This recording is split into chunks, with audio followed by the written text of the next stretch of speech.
ఆ లక్ష్మీ నరసింహస్వామి కొలువై ఉన్న వేదవ్యాసులు గారు స్థాపించిన రిషి వాటిక గురుకులంలో గురువుల సమక్షంలో తన తోటి బృందం సమక్షంలో నా కొడుకు పార్థివ్ తన జన్మదిన వేడుకను జరుపుకున్నాడు.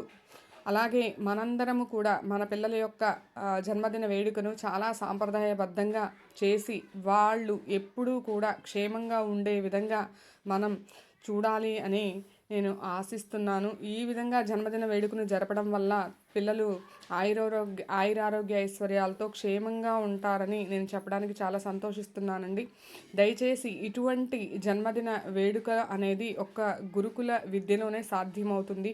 అటువంటి గురుకుల విద్యను మన పిల్లలకు నేర్పించాలి.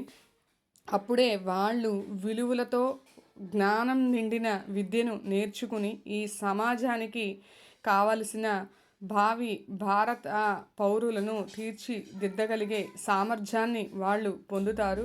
అలాగే నవభారత నిర్మాణాన్ని కూడా వాళ్ళ చేతులతో వాళ్ళు పునర్నిర్మాణం చేసుకోగలుగుతారు. ఎటువంటి ఒడిదుడుకులు వచ్చినా కూడా వాటిని ఈజీగా దాటగలిగే ఇది ఈ గురుకుల విద్యతోనే సాధ్యం.